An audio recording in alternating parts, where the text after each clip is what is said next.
శ్రీమాత్రే నమః. శ్రీ గురుభ్యో నమః.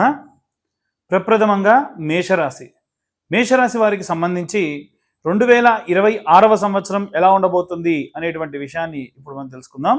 అలాగే వీరు ప్రత్యేకంగా ఏ రెమెడీస్ పాటించాలి అనేటువంటి విషయాన్ని కూడా తెలుసుకుందాం. 2026వ సంవత్సరం అంటే ప్రతి నెల మనం చెప్పుకునేటువంటి మాస ఫలితాల్లాగానో లేకుంటే పక్ష ఫలితాల్లాగానో ఉండవండి.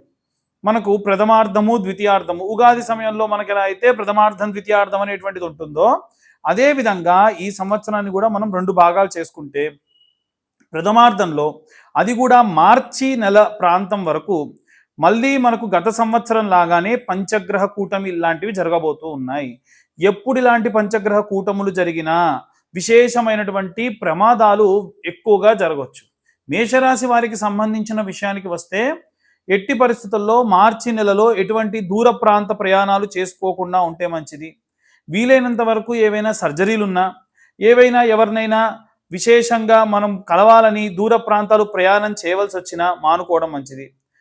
ఏదైనా సరే బలీయమైనటువంటి పరిస్థితుల్లో తప్ప అనవసరంగా ఎవరి దగ్గరికి కూడా ఈ సమయంలో వెళ్ళి మీరు లేనిపోని ఇబ్బందుల పాలవ్వకుండా ఉంటే మంచిది. ముఖ్యంగా గ్రహ సంచారంలో భాగంగా ఈ యొక్క గురుగ్రహం అనేటువంటిది సంవత్సరం ఆఖరికి వచ్చేసరికి ఈ యొక్క కన్యా రాశిలోకి అంటే సింహము తర్వాత కన్యలో ప్రవేశిస్తూ ఉంది.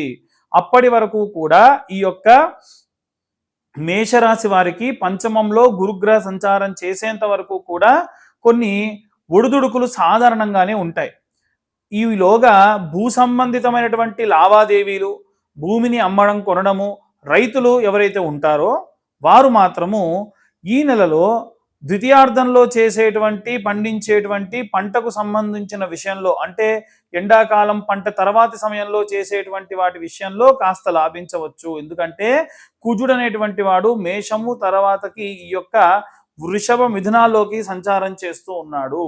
అప్పటి వరకు కూడా ఈ మేషరాశి వారికి కొన్ని రకాలైనటువంటి ఇబ్బందులు ఉంటాయి. ఎందుకంటే 12వ స్థానంలో కుజుడు సంచారం చేసిన, అలాగే 9వ స్థానంలో కుజుడు సంచారం చేసిన వీరికి వచ్చేటువంటి లాభాలు పూర్తి స్థాయిలో రావు. ఇంకోటి ఏమిటంటే మనకు ఖర్చుతో కూడుకున్నటువంటి స్థానం 12వ స్థానంలో కుజుడు సంచారం చేస్తే ఖచ్చితంగా వీరికి భూమికి సంబంధించి ఇన్వెస్ట్మెంట్ పెట్టేటువంటి దిశగా వెళ్తూ ఉంటారు. సో ఓవరాల్గా చూసుకుంటే వీలైనంత వరకు కూడా ఈ యొక్క కుజగ్రహానికి సంబంధించినటువంటి అధిపతి కనుక మేషరాశి వారికి భూ సంబంధిత లావాదేవీల్లో ఓ మోస్తారుగా ద్వితీయార్థంలోనే లాభిస్తూ ఉంది. అంటే జూన్ తర్వాతి ప్రాంతంలోనే ఎక్కువగా లాభిస్తూ ఉంది. అలాగే ఎవరైతే ఏవైనా సరే ప్రభుత్వ సంబంధిత ఉద్యోగాలకు సంబంధించి కానీ ఏవైనా రాజకీయ సంబంధిత విషయాల్లో ఉన్నటువంటి వారు కానీ చాలామంది వారి యొక్క పర్సనల్ జాతకానికి సంబంధించి మాత్రమే పరిగణలోకి తీసుకోవాలి. రీసెంట్గా చాలామంది ఇప్పుడు వచ్చేటువంటి రాజకీయాలకు సంబంధించి ఎలక్షన్స్ జరుగుతున్నాయి. అది సర్పంచ్ ఎలక్షన్స్ కానివ్వండి, అలాగే ఈ ఎంపీడీఓ ఎంపీడీసీ ఎలక్షన్స్ ఏవో ఉంటాయంట కదండి. ఆ ఎలక్షన్స్లో విశేషంగా పాల్గొంటూ నాకు బాగుంటుందా అని అడుగుతున్నారు. జాతకంలో సూర్యుడు యోగించక ఉంటే మీరు ప్రయత్నించి డబ్బు మోసపోవడం జరుగుతుంది. ఎట్టి పరిస్థితుల్లో ఎవరైనా ఇప్పుడిప్పుడే రాజకీయాల్లో ఉండేటువంటి వాళ్ళు వెళ్ళకండి. చాలా మందికి రాజకీయం యోగిస్తుంది కానీ ప్రత్యక్ష రాజకీయాలు వీళ్ళకు పనికిరావు. నామినేటెడ్ పోస్టులు వీళ్ళకి పనికొస్తాయి. లేదా ఎవరన్నా ఒక అభ్యర్థిని నిలబెట్టి వెనకాల ఉండి చక్రం తిప్పేటువంటి వాళ్ళు ఉంటారు.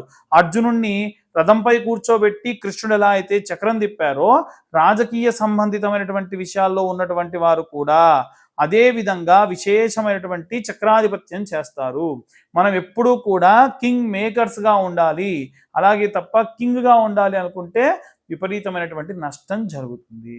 అలాగే వివాహం కోసం చూసేటువంటి వాళ్ళు ఎవరైతే ఉన్నారో గురువు మీ యొక్క లగ్నం నుండి కూడా ఏ స్థానంలో ఉన్నాడనేటువంటి చూసుకోవాలి. గోచారం విషయానికి వస్తే విశేషంగా కుజగ్రహానికి సంబంధించి ప్రథమార్థం అంతా కూడా తృతీయం నుంచి పంచమ స్థానంలోకి సంచారం చేస్తూ ఉన్నాడు. అంటే ఎప్పుడైతే ఈ కర్కాటకం నుంచి సింహంలోకి ఈ యొక్క గురు అనేటువంటి గ్రహం అనేటువంటిది సంచారం చేస్తుందో అప్పుడు అద్భుతంగా మేషరాశి వారికి లాభిస్తుంది. ఎందుకంటే మేష వృషభ మిథున కర్కాటక సింహాలలో చూసుకుంటే పంచమంలో గురువు భాగ్యస్థానానికి చేరుకుంటాడు. ఆ ప్రకారంగా ఉద్యోగస్తులకు ఉద్యోగాలు రావడము, సంతానం లేని వారికి సంతానము, వివాహం కాని వారికి వివాహము, ఇవంతా కూడా మొదటి 3వ నెల నుండి ప్రారంభించి 8వ నెల వరకు కూడా గ్రహ సంచారంలో భాగంగా జరిగేటువంటి విషయాలు. అయితే ఇక్కడ శుక్రగ్రహాన్ని కూడా మనం పరిగణలోకి తీసుకోవాలి. ఇప్పటి వరకు నేను చెప్పింది ఏమిటి? వివాహం కోసం చూస్తున్న వాళ్ళు, సంతానం కోసం చూస్తున్న వాళ్ళు, ఉద్యోగాల కోసం చూస్తున్న వాళ్ళు.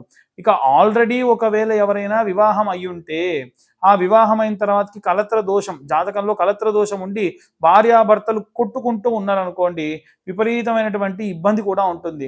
ఇవాళ రేపు చాలా మంది ఏమిటంటే వివాహం కంటే ముందు నటిస్తూ ఉన్నారు, ఒకరికొకరు మాస్క్ వేసుకొని వారు ప్రవర్తిస్తూ ఉన్నారు. వివాహం అయిన తర్వాతకి ఆ మాస్క్ అనేది తీసేస్తున్నారు, నచ్చక డైవర్స్ దాకా వెళ్తూ ఉన్నారు. అలా డైవర్స్కి వెళ్లకుండా అర్థం చేసుకొని ఉండాలి అనంటే విశేషంగా శివారాధన చేయడము, మానసాదేవి యొక్క ఆరాధన చేయడము, అన్యోన్య దాంపత్యం చేయుటకు శుక్రగ్రహ సంబంధితమైనటువంటి జపాలు చేసుకోవడము విశేషంగా బాగుంటుంది. చూడండి, ఎట్టి పరిస్థితుల్లో ఈ యొక్క కుజుడు రాష్ట్రాధిపతిగా ఉన్నటువంటి మేషరాశిలో ఉన్నవారు పొర్రపాటున కానీ వీరు కానీ డైవర్స్కి వెళ్ళారనుకోండి, వీరు అలసిపోతారు. అలసిపోయి ఎందుకు వచ్చాను రా బాబు, ప్రశాంతంగా ఈ ఇబ్బంది ఏదో మా వారితోనే లేదా మా ఆవిడతోనే పడుంటే హ్యాపీగా ఉండేటువంటి వాడిని, అరే ఇప్పుడు ఇంత ఇబ్బందుల్లో ఉన్నాను అనేటువంటి భావంలో ఉంటారు. ఎట్టి పరిస్థితుల్లో ఆ వైపుకు వెళ్లకుండా ఉంటే మంచిది. ఓవరాల్గా చూసుకుంటే వ్యాపారానికి సంబంధించి బుధుడు సౌమ్యుడండి. ఏ గ్రహంతో కలిస్తే ఆ గ్రహ లక్షణాల్ని ప్రకటిస్తూ ఉంటాడు. అందుకే సౌమ్యం సౌమ్య గుణోపేతం తంబుదం ప్రణమామ్యహం. వ్యాపారస్తులు అంతే కదండి, తన వ్యాపారం బాగుండాలంటే నోరు మంచిగా ఉంచుకుంటారు.